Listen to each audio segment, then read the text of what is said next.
Hi, and thank you for joining me for another video. Friends, this week's Parashat is Shemot. And friends, we've left Parashat, and with this, we see a new era being born and a new stage being set to manifest our Creator's will. In other words, Parashat laid the foundation, Avraham Avinu, and planted ethical seeds, Yitzhak and Yaakov, and in this Sefer Shemot, we can see the first ethical saplings. And that's why we see in its first chapter the agitation of evil. Ethics begin to permeate Egypt. If not, why would the new Pharaoh, after all the time that Israel was living within Egypt, keep referring to the Hebrews as them and us? Why did he still feel threatened? Well, friends, the answer is found in last week's Parsha when it states that Egypt and Egyptians despised shepherds. What's in a shepherd? Friends, nothing less than the traits of the Almighty. Patience, leadership, vigilance, the protection of the weak. That was the profession that emulated our Father in heaven the best. And they knew it.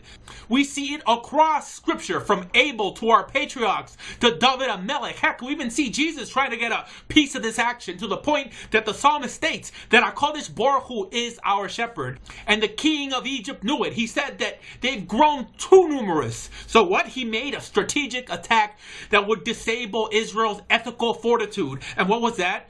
He ordered the destruction of all their newborn boys. So what's the message here? That's the way you pacify an ethical people. It's by decreasing their numbers and by abolishing their masculinity. What's in masculinity? Nothing else but the physical vigor to go out and encourage and impact other people's lives with your values. Which is one reason I would say that Judaism and religious Jews today are so ethically irrelevant in the world. Why? Because we don't have the numbers and we don't have the men. Jewish males today have traded in the pastures of Egypt for yeshivas, for these theological cemeteries. They've opted not to fight and even have opted to have women support them. And we can see that the Hebrew women knew it. They knew how valuable their men were. The midwives even said that the Hebrew women are not like Egyptian women. They said that Hebrew women are so vigorous, they force themselves to give birth before we can arrive to kill the babies. And if that's how Hebrew women were, you can imagine the men they were turning out. And please do not think that in any way I'm praising the twisted Orthodox feminist movement of today, who after 3 weeks of giving birth place their children in daycare and then go back to work with the husband's consent, of course, because someone must pay the bills when he's learning all day, right? These, my friends, are not Torah ideals, and anyone who tries to push them on you is selling nonsense. That's why when referring to the biblical archetype of the Jewish man, we're always shown David and Melech, like Chazal call it, Safra v'Saifa, a man of the book and a man of the sword, like David HaMelech, a warrior poet. This is the kind of child we should rear, to the point that even in the same parak, it alludes to the reason why Shifra and Pua were midwives. It's because they didn't have families of their own. Are you beginning to get it, my friends? And friends, these aren't just my opinions. This is what happens to your thinking when you begin to internalize the narrative in Scripture. It starts to affect the way you think and ultimately the way you behave, whether you come from Hebrew or Gentile stock, which actually lays down the platform for the first blatant act of mercy found in this Sefer, which is through Batia. According to Chazal, Sefer Shemot's first convert. The narrative places her in the river, and Chazal tells us what she's doing there. They state that Batia was actually converting herself to Judaism. Friends, I didn't make this up. This is what Chazal is teaching. That's why immediately after this, it has her answering the cry of a helpless baby in danger. Not of her own people. She yells out, "This is a Hebrew baby," and thinks that this is my opportunity, proving to all of us that she was the real thing, even though she was going against the law, because friends, you can't truly love God until you first hate injustice. And we see this played out time and time again throughout the Sefer. Mercy, my friends, one of, if not the most powerful trait of the Almighty, a trait that Batia knew and emulated, to the point that this is why she was rewarded with the first blatant act of mercy in this Sefer. And we see that this is what she instills in her son Moshe. How do we know this? Because right after this, we see that Moshe was placed in the same situation his mother was placed in. But now the Nile and its crocodiles was embodied in an Egyptian slave master beating an innocent Hebrew to death. This was Moshe's moment. This was his Akedah, which brings down another principle that every Jew really must learn today, that only because something is legal does not make it ethical. He said to himself what virtually every great man said in Torah before him, that I was not supposed to be here. I am a miracle and an instrument of God, and the only way I could repay him is to do to others what he did for me. So he took and eliminated the threat. But what they didn't tell Moshe was that when you begin emulating the Creator, expect people to treat you the way people treat God, which is with what? With ingratitude, because it tells us that the next morning Moshe went out and saw two Hebrews fighting, and he told them, why are you fighting? Stop it. And they responded, what if we don't? Are you going to kill us like you killed the Egyptian?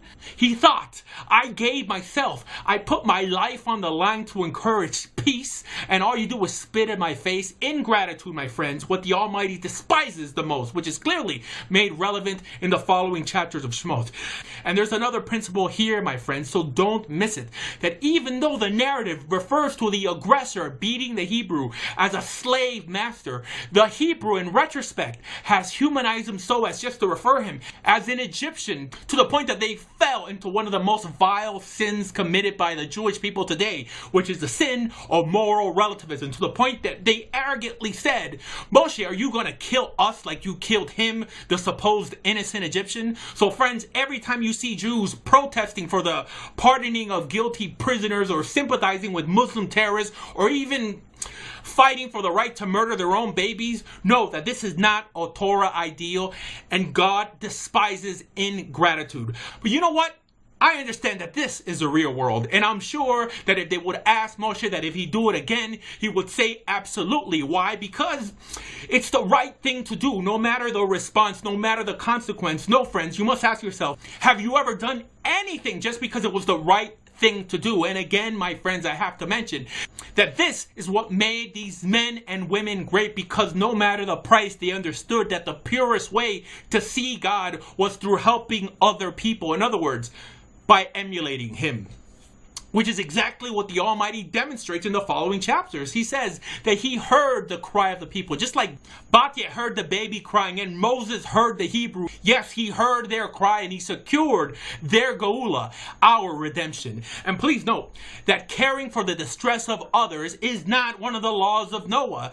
So that's why I'm so flabbergasted when I hear rabbis telling individuals who are familiar with these stories in scripture that this is not for you. Stories that, if taken seriously, possesses the power to change the world. Friends, either Torah is speaking to everybody or it's speaking to nobody. And the huge sin of this generation, and one huge rut that we tend to fall into, is assuming that, all right, so what? They're not so great that they help people. What, you need a book to teach you to help people? I also help people and I don't even believe in God. This, my friends, is the stupidity of this generation. They fail to understand that initially none of this came easily. And the only reason they could speak so freely about ethics is because they are standing on the shoulders of giants. And these giants are our heroes in Torah, who chose to walk in the ways of God when it wasn't socially acceptable to do so. And that's what made this book so revolutionary. But regardless, my friends, we see Moshe fleeing Egypt for his life because of the Masira and because of the Hebrews' ingratitude. And like scripture has shown us many times, that as long as you're walking in the ways of God, he will ensure your ethical significance. And that's why scripture does not stop showing us why Moshe is so special. We see that after he leaves Egypt, he runs to the rescue of helpless women. And friends, you must know that people back then did not do this. They did not risk their lives for the greater good, to the point that we see that their father Jethro heard of what he did, what Moshe did, and he told his daughters, you met a man like this and you let him go? And this is one reason their sages regard Jethro so highly, because being able to identify greatness is almost as rare as the great deeds themselves, which is the opposite we see the children of Israel do when they shunned Moshe's good deeds, right? And how does this explain what the silly mystics attribute to only blood or yichus? Jethro had none of this. Here we see a Ben Noach outdoing Bnei Yisrael, to the point that Chazal teach that Jethro eventually converted to Judaism and gave Moses his daughter Zipporah in marriage, and then places Moses in a position that will train him for the role he will play in history. He makes him a shepherd. Friends, if you're interested in learning more about Torah Judaism, please visit bejewish.org. And if you're interested in converting to Judaism, please visit Torah Judaism International at torahjudaism.org. Thank you.